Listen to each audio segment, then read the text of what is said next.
আসসালামু আলাইকুম ভিউয়ার্স, কেমন আছেন সবাই? নাহারের রান্নাঘরে নতুন আরও একটি রেসিপিতে সবাইকে স্বাগতম। আজ আমি আপনাদের সাথে শেয়ার করব কচুরমুখী আর পুঁইশাক দিয়ে বড় মাছের ঝোল। আমি এখানে কিছু কচুরমুখী সিলে মাঝখান দিয়ে কেটে নিয়েছি। এগুলোকে ভালোভাবে ধুয়ে পরিষ্কার করে নিয়েছি। এগুলোকে প্রথমে আমি হালকা ভাপিয়ে নেব, আর এর জন্য কড়াইয়ে দিয়ে দিলাম, আর তার সঙ্গে দিয়ে দিলাম সামান্য পরিমাণে পানি। পানিটা দিয়ে দিলাম 1 চিমটি পরিমাণে লবণ। লবণটাকে পানির সঙ্গে মিশিয়ে নিয়ে ঢাকনা দিয়ে ঢেকে দিলাম 5 মিনিটের জন্য। আর এখানে আমি নিয়েছি কিছু পুঁইশাকগুলোকেও আমি এখানে টুকরো টুকরো করে কেটে নিয়েছি। আমি কচুরমুখীর সঙ্গে পুঁইশাকটাকেও হালকা ভাপিয়ে নেব। আর নিয়েছি 2টা মৃগেল মাছের মাথা। আমি মাঝখান দিয়ে কেটে এগুলোকে ভালোভাবে পরিষ্কার করে নিয়েছি। ইতোমধ্যে কচুরমুখীগুলো ভালোভাবে ভাপানো হয়ে এসেছে। এবার এখানে আমি পুঁইশাকটাকেও দিয়ে হালকা ভাপিয়ে নেব, যাতে পুঁইশাকের যে এক্সট্রা একটা গন্ধ আছে সেই গন্ধটা চলে যায়। এটাকে খুব বেশি সময় ভাপাবো না, মাত্র 1 থেকে বড় জোর 2 মিনিট এটাকে হালকা ভাপিয়ে নিয়ে তারপর এটাকে নামিয়ে পানিটা সুন্দর করে ঝরিয়ে নেব। এই কচুরমুখীটা যদি আপনি হালকা ভাপিয়ে দেন, এই কচুরমুখী থেকে পিছলে পিছলে ভাবটাও কমে যাবে, আর এটা খেতেও ভালো লাগবে, গলাও ধরবে না। এবার চলে যাচ্ছি রান্নাটি করার জন্য দিয়ে দিলাম কড়াইয়ে পর্যাপ্ত পরিমাণে তেলটা ভালোভাবে গরম করে নিয়ে দিয়ে দিলাম অর্ধেকটা পেঁয়াজ কুচি। পেঁয়াজটাকে এখানে অবশ্যই ভালো করে ভেজে নিতে হবে। যখন পেঁয়াজটা ভাজা হয়ে আসবে সে পর্যায়ে দিয়ে দিচ্ছি 1 চামচ পরিমাণে জিরে আর রসুনের পেস্ট। এবার এই জিরে আর রসুনের পেস্টটাকেও এখানে ভালো করে ভেজে নেব। একটু সময় নিয়ে এই কাজটা করতে হবে। এগুলো ভাজা হয়ে আসলে তারপরে দিয়ে দিচ্ছি পরিমাণ মতো মশলা।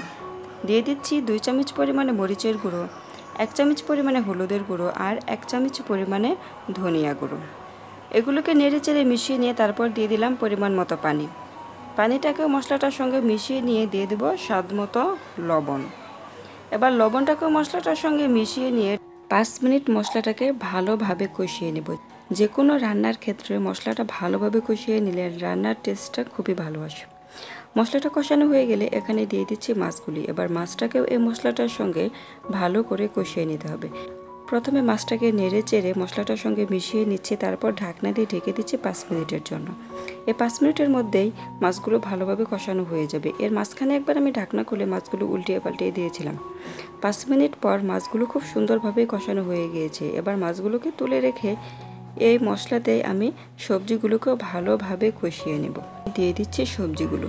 এবার এখানে সবজিটাও ভালোভাবে কষিয়ে নেব। সবজিটাকে মশলাটার সঙ্গে মিশিয়ে নিয়ে সবজিটাকেও ঢাকনা দিয়ে ঢেকে 5 মিনিট কষিয়ে নেব। কচুরমুখী আর পুঁইশাক যারা কখনো একসঙ্গে খাননি তারা এভাবে একবার বানিয়ে খেয়ে দেখবেন, এর টেস্টটা সত্যিই অনেক ভালো আসে। 5 মিনিট পর সবজিগুলো ভালোভাবে কষানো হয়ে গিয়েছে। এবার এগুলোকে আরও একটু নেড়ে চেড়ে মিশিয়ে নিয়ে তারপর দিয়ে দেব পরিমাণ মতো পানি। এখানে ঝোলের জন্য পানিটা বাড়িয়েই দিতে হবে, যাতে করে কচুরমুখীগুলো ভালোভাবে সিদ্ধ হয়ে যায় আর পুঁইশাকের ডাঁটাগুলো ভালোভাবে সিদ্ধ হয়ে যায়।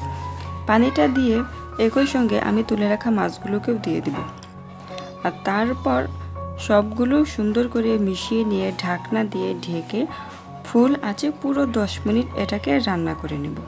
আপনি যদি আমার চ্যানেলে নতুন হয়ে থাকেন তাহলে এরকম সুন্দর সুন্দর রেসিপি পেতে আমার চ্যানেলটিকে সাবস্ক্রাইব করে পাশে থাকার জন্য অনুরোধ রইল। 7 থেকে 8 মিনিট পর ঢাকনা খুলে খুন্তির সাহায্যে এই কচুরমুখীগুলোকে আমি একটু ভেঙে দেবো। কচুরমুখীগুলি ভেঙে দিলে তরকারির টেস্টটা অনেক ভালো আসবে। তারপর আরও 2 মিনিট রান্না করে চুলা থেকে নামিয়ে নেব। আমার আজকের রেসিপিটি ভালো লেগে থাকলে অবশ্যই ভিডিওটিতে একটি লাইক দিয়ে বেশি বেশি করে শেয়ার করে দেবেন। এতটা সময় পাশে থাকার জন্য অনেক অনেক ধন্যবাদ। ফিরে আসবো নতুন কোনো রেসিপি নিয়ে। আল্লাহ হাফেজ।